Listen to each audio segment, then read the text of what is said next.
Je vais parler aujourd'hui de mes dernières lectures qui correspondent à... Je ne sais pas. Je ne sais pas. Alors, les dernières lectures. Une des lectures que j'ai faites bien après tout le monde, c'est L'Alchimiste de Paulo Coelho. Que dire? Déception en fait de ma part, mais peut-être parce que j'ai déjà lu des livres de développement personnel. On m'avait vendu vraiment ça comme le livre de développement personnel, mais c'est vrai qu'il commence à dater. Je ne sais pas de quand. C'est marqué quoi? 2003. Non, ça doit pas être ça. Ça, c'est quand ça a été imprimé.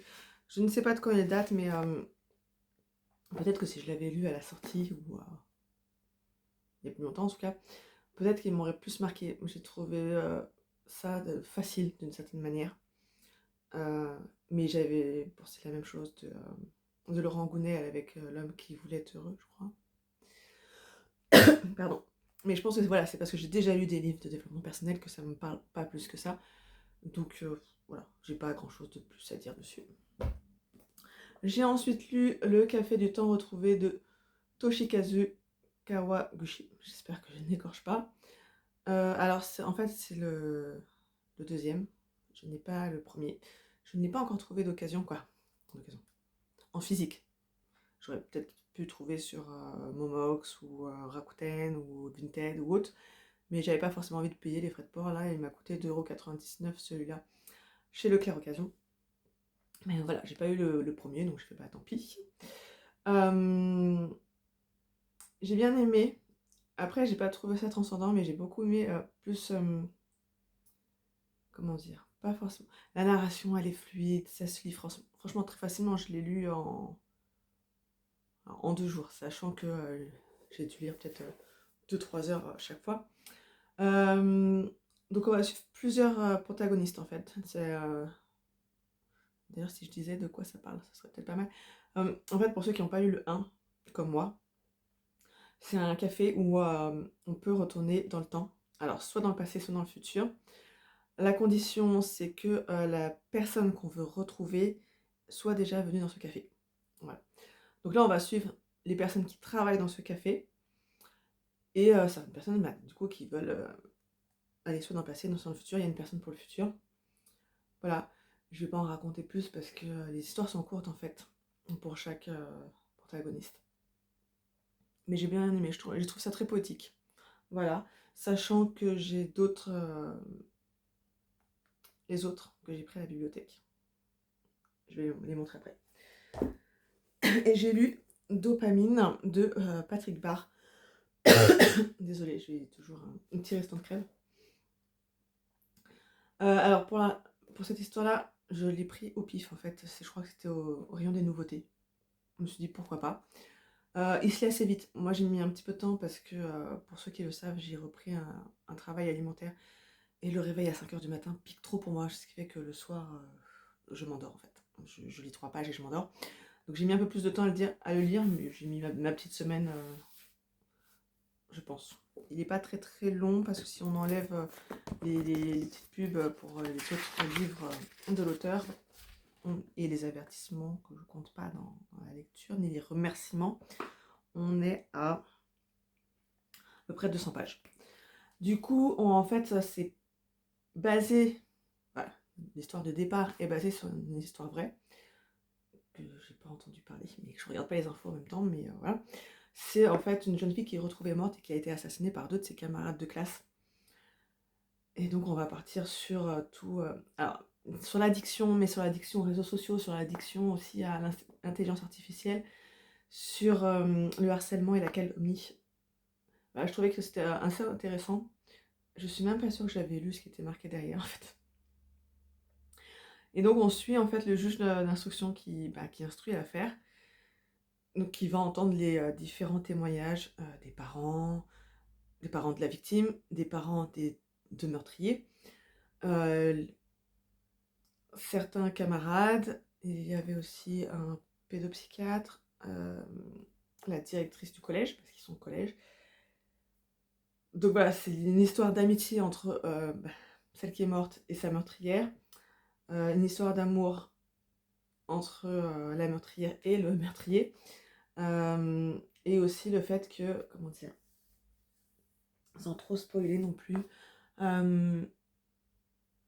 oui, le pouvoir des réseaux sociaux, mais aussi le fait que en fait, les meurtriers n'éprouvent aucun remords par rapport au meurtre de leurs camarades.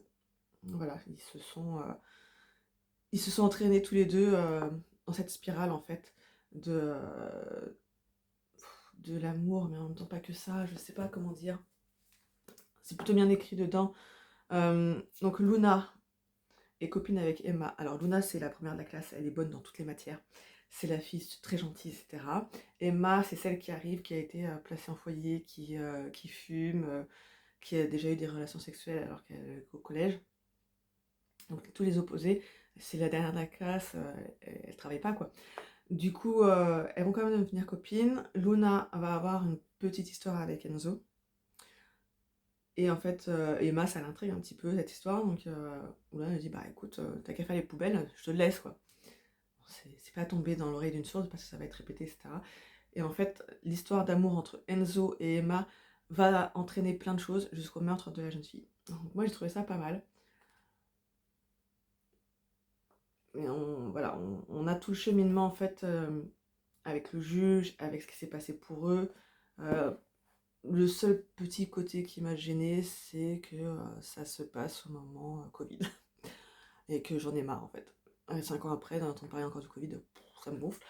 Mais on n'en parle pas plus que ça, c'est surtout pour dire que voilà, ils ont été confinés, donc ça a eu un impact aussi sur leurs relations. Mais voilà, il n'y a pas un gros impact, mais je trouvais que c'était pas forcément intéressant de l'avoir plus que ça non plus. Voilà, je vais présenter les livres que j'ai pris à la bibliothèque et ce sera une petite vidéo pour aujourd'hui. Voilà, alors à la bibliothèque, j'ai pris ce livre, 100 idées pour mieux gérer les troubles de l'attention, sachant que j'ai un enfant qui est TDAH. Je ne sais pas si je vais vraiment le lire parce que voilà, je verrai. Je pense que je vais regarder plutôt par rapport au sommaire ce qui m'intéresse par rapport à mon enfant. Donc ça c'est la suite du café du temps retrouvé, le café des au revoir. Et j'ai pris celui qui va encore après, si je ne me trompe pas. C'est le café où vivent les souvenirs. Pour le coup, bah, ils étaient là aussi. Je me suis dit pourquoi pas, vu que j'ai le 1, pourquoi ne pas prendre les suivants. Et j'ai aussi pris celui-là dont j'avais beaucoup entendu parler, c'est Veiller sur elle de Jean-Baptiste Andréa. Bon, alors, j'ai mal choisi d'une certaine manière parce qu'on est au mois de mars et que j'aurais aimé faire mars au féminin et que j'ai pas envie de traîner les livres de la bibliothèque pendant 107 ans. Surtout que celui-là, il est quand même assez gros. Hein. Je sais pas combien de pages il fait. 580. Voilà, donc il va pas se lire. Alors après, la présentation est quand même assez aérée. Mais je pense pas le lire en une semaine. Pardon. Et j'ai ces deux-là en plus. Donc eux deux, ils sont pas mal aussi. Donc mon mars au féminin, il est un peu foiré. En fait, quand je les ai empruntés, on était encore au mois de février. Voilà, donc je tourne, on est le 4 mars. Donc c'est voilà, c'est un peu foiré pour mon truc. Je ferai peut-être un avril au féminin pour le coup, pour compenser. Mais voilà, ce sera tout pour aujourd'hui. C'est vraiment une petite vidéo pour le coup. Oui, 3 lectures et 4 livres. Mais voilà, celui-là, c'est ce que je disais. Je l'avais lu pour la dyscalculie, puisque j'ai ma grande qui est dyscalculique. Donc voilà, je pense que je vais vraiment lire par rapport à ce qui... Pas ce qui me concerne, mais par exemple là, reconnaître les symptômes, demander un bilan, etc. C'est déjà fait, donc pas besoin de dire tout ça. Des idées pour l'enseignant. Ouais, à voir. Des idées pour le jeune. Ouais, donc je vais vraiment regarder parce que là, ça parle de routine, bah, on en a déjà. J'ai pas attendu d'avoir un diagnostic pour mettre des routines en place. En même temps, je suis éducatrice de jeunes enfants à la base, donc c'est des choses qui me parlent. Aider son enfant à s'organiser, oui, bah, c'est déjà organisé dans la maison. Donc voilà, il y a peut-être des choses qui me parlent moins. Donc vraiment, celui-là, je vais regarder ce qui m'intéresse le plus. Donc là, à voir ce que je vais lire entre les trois. Bon, il y en a deux, c'est la suite. Après, je pense qu'on peut les lire séparément. Même s'il y a un fil rouge, oui, un fil rouge, fil conducteur avec une des personnes qui travaillent dans le café. Mais je pense qu'on peut les lire vraiment séparément parce que là, je voyais, les règles sont reprises à chaque fois, donc voilà. Et celui-là qui est une pavasse. Je ne sais pas. Je vais peut-être demander à mon mari. Des fois, c'est ce que je fais. Je lui mets 2-3 livres, je fais choisis pour moi. Là, on fera plus entre 2 livres, entre le café et Veiller sur elle.